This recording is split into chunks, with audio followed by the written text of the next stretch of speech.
Kriminalitas, kekerasan, dan asusila menjadi fenomena sosial yang makin memprihatinkan.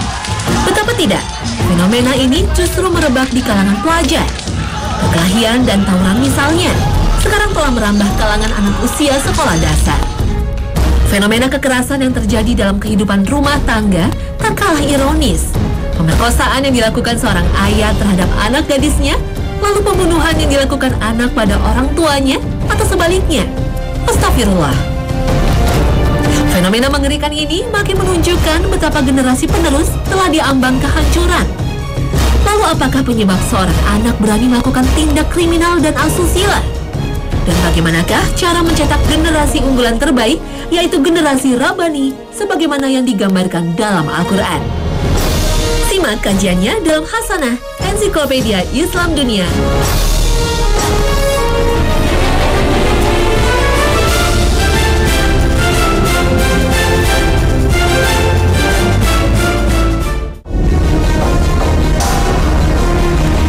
Assalamualaikum warahmatullahi wabarakatuh. Selamat pagi pemirsa Trans 7. Hasanah Ensiklopedia Islam Dunia pagi ini kembali hadir ke hadapan Anda untuk berbagi pengetahuan dan saling menasehati dalam kebajikan. Rasulullah SAW adalah manusia yang paling terpuji akhlaknya dan menjadi teladan umat muslim seluruh dunia. Al-Quran bahkan menyinggung bahwa akhlak beliau seperti Al-Quran. Dan setiap orang tua tentunya ingin sang buah hati menjadi manusia soleh dan berpendidikan, sebagaimana Rasulullah SAW yang sangat berhasil dalam membangun keluarganya. Anak ibarat selembar kertas putih. Kertas itu bisa diisi dengan tulisan apa saja. Ungkapan ini menunjukkan betapa pentingnya peran orang tua menjadikan anak sebagai manusia yang baik atau tidak. Rasulullah SAW sebagai tauladan yang sempurna telah memberikan tuntunan bagaimana mendidik dan mempersiapkan anak. Keteladanan menjadi salah satu kunci keberhasilan dalam mendidik anak. Orang tua bukan hanya bisa memerintahkan atau menyalahkan, namun juga menjadi contoh pertama bagi anak-anaknya. Di dalam keluarga, ayah mempunyai peranan yang sangat vital, karena pada hakikatnya laki-laki adalah seorang pemimpin. Sebagaimana yang terkandung dalam Al-Quran surat An-Nisa ayat 34 yang artinya, kaum laki-laki adalah pemimpin bagi kaum wanita. Oleh karena itu, Allah telah melebihkan sebagian mereka laki-laki dari sebagian yang lain wanita, dan karena mereka laki-laki telah menafkahkan sebagian dari harta mereka. Generasi Rabbani adalah generasi yang mempunyai pribadi tangguh. Generasi yang tidak hanya sekedar tahu Tuhannya dan agamanya, melainkan memegang teguh ajarannya dan mengamalkannya. Untuk menciptakan generasi Rabbani, ada banyak hal yang harus diperhatikan. Pertama, hendaknya dalam menentukan pasangan, seorang laki-laki memilih perempuan itu karena agamanya. Hal ini sesuai dengan ajaran Rasulullah SAW tentang tata cara memilih pasangan hidup. Sebagaimana yang tercantum dalam sebuah hadis, seorang perempuan dinikahi karena 4 perkara: karena hartanya, karena kedudukannya, karena kecantikannya, dan karena agamanya. Maka pilihlah karena agamanya, maka engkau akan beruntung. Hadis riwayat Muslim. Sesuai dengan hadis ini, menentukan kriteria pasangan hidup tak hanya dari kecantikan, kekayaan, dan baik keturunannya. Lebih dari itu, memilih pasangan hidup harus dilihat agamanya. Karena harta, kecantikan, dan keturunan tidak akan berguna jika tanpa didikan agama. Kedua, pergauli istri dengan cara yang ma'ruf. Sebagaimana firman Allah Subhanahu wa Ta'ala dalam surah An-Nisa ayat 19, yang artinya, dan bergaulah dengan mereka secara ma'ruf. Kemudian bila kamu tidak menyukai mereka, maka bersabarlah, karena mungkin kamu tidak menyukai sesuatu, padahal Allah jadikan padanya kebaikan yang banyak. Al-Quran surah An-Nisa ayat 19. Istri sebagai pendamping haruslah sejalan seiring dan seirama, sehingga tercipta harmonisasi yang solid dalam membangun rumah tangga. Ketiga, nafkahi keluarga dengan yang halal, karena halal atau haramnya nafkah yang diberikan akan sangat berpengaruh terhadap perkembangan akhlak anak sebagai generasi penerus cita-cita orang tuanya. Rasulullah SAW pernah bersabda dalam sebuah hadis yang artinya, ketahuilah bahwa suapan haram jika masuk ke dalam perut salah satu dari kalian, maka amalannya tidak diterima selama 40 hari. Hadis riwayat At-Tabrani. Dalam hadis lain juga diceritakan, Sa'ad bin Abi Waqqas meminta didoakan oleh Rasulullah SAW agar doanya terkabul. Rasulullah SAW menjawab, "Wahai Sa'ad, perbaikilah makananmu, maka doamu akan dikabulkan." Hadis riwayat At-Tabrani. Allah Subhanahu wa Ta'ala telah mengajarkan hambanya tentang makanan apa yang harus dimakan, sebagaimana firman-Nya dalam surah Al-Baqarah ayat 172, yang artinya, "Hai orang-orang yang beriman, makanlah di antara rezeki yang baik yang telah kami berikan kepadamu." Al-Quran surah Al-Baqarah ayat 172. Halal haramnya makanan dan minuman tidak hanya berpengaruh kepada hati secara individu dan perangainya, namun juga berpengaruh terhadap masyarakat, sebab sebuah komunitas terdiri dari individu-individu. Menurut para ulama, Allah mengharamkan makanan yang buruk karena mengandung unsur yang dapat menimbulkan kerusakan, baik pada akal, akhlak, maupun aspek lainnya. Keganjilan perilaku akan nampak pada orang-orang yang menghalalkan makanan dan minuman haram sesuai dengan kadar kerusakan yang dikandungnya. Pendidikan dalam Islam memegang peranan penting. Dengan pendidikan yang baik akan lahir pribadi yang baik pula, sebagaimana Rasulullah SAW dalam mendidik anak-anaknya. Pernah suatu ketika Rasulullah SAW berbicara kepada Fatimah, "Jikalau anakku Fatimah mencuri, maka pasti aku yang akan memotong tangannya." Ini menandakan betapa tegasnya pendidikan yang diajarkan Rasulullah pada Fatimah. Beliau tidak membedakan mana anak, mana bukan anak, karena di mata hukum salah adalah salah, tak pandang bulu lagi. Selain keberhasilan Rasulullah SAW dalam membangun keluarganya, ada seseorang yang bernama Luqmanul Hakim. Namanya diabadikan Allah Subhanahu wa Ta'ala dalam Al-Quran. Bagaimana ia mendidik anak dengan mendidik yang sangat baik dan tegas, sebagaimana firman Allah Subhanahu wa Ta'ala yang artinya, "Dan ingatlah ketika Luqman berkata kepada anaknya di waktu ia memberi pelajaran kepadanya, 'Hai anakku, janganlah kamu mempersekutukan Allah. Sesungguhnya mempersekutukan Allah adalah benar-benar kezaliman yang besar.'" Quran Surah Luqman ayat 13. Sebagai istri dan ibu dari anak-anaknya, seorang wanita mempunyai peranan yang tak kalah penting. Ia harus bisa mengurus rumah tangga sebagai pengasuh dan mendidik anak-anaknya. Karena itulah seorang istri adalah pendamping terbaik bagi suami dalam membangun generasi unggul. Ibu adalah guru pertama bagi sang anak, karena sejak di dalam kandungan, secara tidak langsung anak belajar dari ibunya. Menurut Bakir Syarif, para ibu adalah sekolah paling utama dalam pembentukan kepribadian anak, serta sarana untuk memenuhi mereka dengan sifat mulia. Sebagaimana sabda Rasulullah SAW yang mengatakan bahwa surga di bawah telapak kaki ibu. Ini menegaskan betapa pentingnya peran seorang ibu dalam menentukan masa depan anaknya. Dari aspek kejiwaan, hadis ini menunjukkan bahwa seorang ibu harus bekerja keras ketika mendidik anak, mengawasi tingkah laku mereka dengan cara menanamkan pendidikan agama sedini mungkin, karena pelajaran yang diberikan sejak kecil sangatlah membekas. Sebagaimana ungkapan dalam pepatah Arab yang artinya, belajar di waktu kecil bagaikan menulis di atas batu. Contoh lainnya adalah kisah tentang Syekh Sudais, salah seorang imam sholat di Masjidil Haram di Mekah Mukarramah. Ibu beliaulah yang melatar belakangi beliau menjadi imam masjid Masjidil Haram. Ibu beliau selalu menyemangati dan senantiasa berdoa agar putranya menjadi imam masjid di Masjidil Haram. Di balik pria hebat, ada wanita hebat. Ungkapan ini juga terbukti kebenarannya. Rasulullah SAW adalah seseorang berakhlak paling mulia yang mampu membawa tatanan peradaban baru. Namun dalam perjuangannya, beliau tidaklah sendiri. Rasulullah dibantu oleh sang istri Siti Khadijah radhiyallahu anha yang mendukungnya lahir batin saat beliau mengemban misi dakwahnya. Ketika semua orang mendustai Rasulullah SAW, Khadijah adalah orang pertama yang tetap mempercayainya. Ia bahkan mendukung Rasulullah sepenuh hati dengan jiwa dan hartanya. Islam mengatur semua sendi-sendi kehidupan di dunia ini agar manusia selamat di dunia dan akhirat. Sebuah karunia yang tidak terhingga, bahwa Allah telah menurunkan pedoman hidup bagi manusia agar mereka mendapatkan kebahagiaan sejati. Seperti kisah tentang sahabat Abu Hurairah yang sangat mencintai dan menghormati ibunya. Dikisahkan bahwa Abu Hurairah menempati sebuah rumah, sedangkan ibunya menempati rumah yang lain. Apabila Abu Hurairah ingin keluar rumah, maka beliau berdiri terlebih dahulu di depan pintu rumah ibunya sambil mengatakan, "Keselamatan untukmu wahai ibuku, dan rahmat Allah serta barokahnya." Ibunya menjawab, "Dan untukmu juga keselamatan wahai anakku, dan rahmat Allah serta barokahnya." Maka Abu Hurairah berkata, "Semoga Allah menyayangimu karena engkau telah mendidikku semasa aku kecil."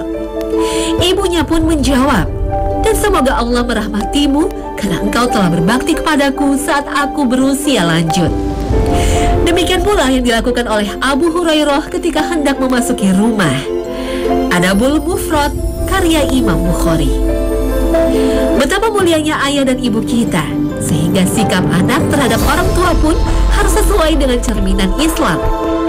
Menaati kedua orang tua hukumnya wajib atas setiap muslim. Sedangkan berbuat durhaka kepada keduanya adalah perbuatan yang diharamkan oleh agama. Kecuali mereka menyuruh untuk berpaling dari ajaran Allah Subhanahu wa Ta'ala atau berbuat syirik dan maksiat kepada Allah. Sebagaimana firman-Nya dalam surah Al-Luqman ayat 14 sampai 15. Artinya, "Dan kamu memerintahkan kepada manusia berbuat baik kepada ibu bapaknya. Ibunya telah mengandungnya dalam keadaan lemah yang bertambah-tambah dan menyapihnya dalam 2 tahun. Bersyukurlah kepadaku dan kepada kedua orang tuamu. Hanya kepadakulah kalian akan dikembalikan. Dan jika keduanya memaksamu untuk menyekutukan dengan aku sesuatu yang tidak ada pengetahuanmu tentang itu, maka janganlah kamu mengikuti keduanya. Dan pergaulilah keduanya di dunia dengan baik, dan ikutilah jalan orang yang kembali kepadaku. Kemudian hanya kepadakulah kalian akan dikembalikan, maka kuberitakan kepadamu apa yang telah kalian kerjakan." Quran Surah Luqman ayat 14 hingga 15. Bergaulah dengan orang tua dengan cara yang baik. Jika kita berbicara, maka gunakanlah bahasa yang sopan, karena berbuat baik kepada orang tua wajib hukumnya. Ada beberapa ayat dalam Al-Quran yang membahas tentang hal ini. Di antaranya ada dalam surah Al-Baqarah ayat ke-15 dan Ar-Rum ayat ke-38. Di samping ayat tersebut, ada juga sebuah hadis yang membahas masalah ini. Rasulullah SAW pernah bersabda kepada seorang laki-laki, lalu ia bersabda, "Ayahku ingin mengambil hartaku." Maka Nabi bersabda, "Kamu dan hartamu adalah milik ayahmu." Hadis riwayat Ahmad, Abu Daud, dan Ibnu Majah. Jika kedua orang tua bersumpah untuk perkara tertentu yang sudah pasti di dalamnya terdapat perbuatan yang baik, maka anaknya ada keharusan untuk menunaikannya, karena hal itu termasuk hak mereka. Sebagaimana Rasulullah SAW telah bersabda, yang artinya, seorang perempuan dari Bani Juhainah datang kepada Nabi SAW. Ia bertanya, "Wahai Nabi SAW, ibuku pernah bernazar ingin melaksanakan ibadah haji hingga beliau meninggal, padahal dia belum melaksanakan ibadah haji tersebut. Apakah aku bisa menghajikannya?" Rasulullah SAW menjawab, "Ya, hajikanlah untuknya. Kalau ibumu punya hutang, kamu juga wajib membayarnya, bukan? Bayarlah hutang Allah, karena hak Allah lebih berhak untuk dipenuhi." Hadis riwayat Bukhari dan Muslim. Janganlah sekali-kali mencaci kepada kedua orang tua. Rasulullah SAW telah menjelaskan tentang masalah ini melalui sebuah hadisnya, yang artinya, termasuk dosa besar adalah seseorang mencaci maki orang tuanya. Para sahabat bertanya, "Ya Rasulullah, apa ada orang yang mencaci maki ayah orang lain, kemudian orang tersebut membalas mencaci maki orang tuanya? Dia mencaci maki ibu orang lain, lalu orang itu membalas mencaci maki ibunya." Hadis riwayat Al-Bukhari dan Muslim. Dahulukanlah berbakti kepada ibu daripada ayah. Seorang laki-laki pernah bertanya kepada Rasulullah SAW, "Siapa yang paling berhak mendapat perlakuan baik dariku?" Beliau menjawab, "Ibumu." Lelaki itu bertanya lagi, "Kemudian siapa lagi?" Beliau menjawab, "Ibumu." Lelaki itu kembali bertanya, "Kemudian siapa lagi?" Beliau menjawab, ibumu. Lalu siapa lagi? Tanyanya. Ayahmu, jawab beliau. Hadis riwayat Al-Bukhari dan Muslim. Rajin-rajinlah berdoa untuk orang tua. Al-Quran telah menjelaskan bahwa seorang anak harus mendoakan untuk kedua orang tuanya. Allah Subhanahu wa Ta'ala berfirman yang artinya, dan rendahkanlah dirimu terhadap mereka berdua dengan penuh kesayangan dan ucapkanlah, wahai Tuhanku, kasihilah mereka berdua, sebagaimana mereka berdua telah mendidik aku sewaktu kecil. Al-Quran Surah Al-Isra ayat 24. Terakhir, rawatlah kedua orang tua kita. Allah Subhanahu wa Ta'ala telah menjelaskan dalam Al-Quran Surah Al-Isra ayat ke-23 yang artinya, dan Tuhanmu telah memerintahkan supaya kamu jangan menyembah selain Dia, dan hendaklah kamu berbuat baik kepada ibu bapamu dengan sebaik-baiknya. Jika salah seorang di antara keduanya atau kedua-duanya sampai berumur lanjut dalam pemeliharaanmu, maka sekali-kali janganlah kamu mengatakan kepada keduanya perkataan "ah", dan janganlah kamu membentak mereka, dan ucapkanlah kepada mereka perkataan yang mulia. Al-Quran Surah Al-Isra ayat 23. Merosotnya akhlak di kalangan generasi muda pada khususnya dan umat Islam pada umumnya seakan sudah menjadi hal yang biasa. Bahkan dewasa ini generasi umat Islam sudah tidak bisa lagi membedakan mana yang hak dan mana yang batil. Dalam Al-Quran tercantum ungkapan talbisul haq wal batil, atau mencampur adukan antara kebenaran dan kebatilan. Ironisnya mereka tidak lagi takut dengan azab Allah Subhanahu wa Ta'ala. Rasulullah SAW menggambarkan dalam salah satu hadisnya bahwa akan datang satu zaman di mana keadaan suatu umat bagaikan hidangan yang dikerumuni orang-orang yang rakus, dia cinta terhadap dunia dan takut kepada kematian. Ini disebabkan oleh kurangnya ilmu agama yang ditanamkan dalam lingkungannya. Para ulama sepakat bahwa yang harus dipersiapkan untuk menciptakan dan membangun generasi Rabbani dalam keluarga hendaklah menjadikan Rasulullah SAW, para sahabat, tabi'in, tabi'ut tabi'in, dan generasi salafus soleh yang mesti ditiru. Di antara kriterianya adalah, pertama, al-Islamu qaimun fi nafsi. Islam mesti berdiri tegak dalam diri. Maksudnya ruh Islam dalam keseharian mesti melekat baik secara akidah ataupun syariah. Benar dalam akidah berarti berpegang teguh kepada akidah yang benar dan lurus. Benar dalam syariah berarti dalam menjalankan aturan Allah harus sesuai dengan ketetapan Allah dan Rasul-Nya, tanpa mengikuti hawa nafsu kita sendiri, sebagaimana firman Allah Subhanahu wa Ta'ala yang artinya, hai orang-orang yang beriman, masuklah kalian ke dalam Islam secara menyeluruh, dan janganlah kamu mengikuti tipu daya syaitan. Sesungguhnya syaitan itu musuh yang nyata bagimu. Al-Quran Surah Al-Baqarah ayat 208. Kedua, al-hirsu alat dakwah. Kriteria kedua yang harus dipersiapkan dalam membangun generasi Rabbani, generasi suatu umat, mesti memiliki kecakapan dalam menyampaikan pesan dakwah dan senantiasa berserah diri kepada Allah Subhanahu wa Ta'ala. Allah Subhanahu wa Ta'ala berfirman yang artinya, siapakah yang lebih baik perkataannya daripada orang yang menyeru kepada Allah, mengerjakan amal soleh, dan berkata, sesungguhnya aku termasuk orang-orang yang berserah diri. Al-Quran Surah Fussilat ayat 33. Ketiga, al-istidad lil mauti fisabili ad-dakwah. Artinya, suatu umat harus rela mati dalam menegakkan kalimatullah wa kalimatul haq, seperti dicontohkan oleh para rasul, sahabat, sidikin, dan solihin. Bagaimana perjuangan Rasulullah dan para sahabatnya dalam menyampaikan pesan dakwah yang sudah menjadi suatu kewajiban, sehingga kita bisa merasakan dampak daripada dakwah beliau dan para sahabatnya. Karena perubahan umat akan terjadi kalau diri kita sebagai suatu generasi mampu melakukan perubahan itu. Sebagaimana firman Allah Subhanahu wa Ta'ala dalam surah Ar-Ra'd ayat 11. Inna Allah la yughayyiru ma biqaumin hatta yughayyiru ma bi anfusihim. Sesungguhnya Allah tidak akan mengubah keadaan suatu kaum sehingga mereka mengubah keadaan yang ada pada diri mereka. Quran Surah Ar-Ra'd ayat 11. Nah pemirsa Hasanah, mudah-mudahan kita dapat menjadi generasi Rabbani dan bisa membangun generasi Rabbani dalam keluarga kita. Al-Quran sebagai pedoman kehidupan umat muslim bahkan telah menggambarkan generasi Rabbani dalam Al-Quran.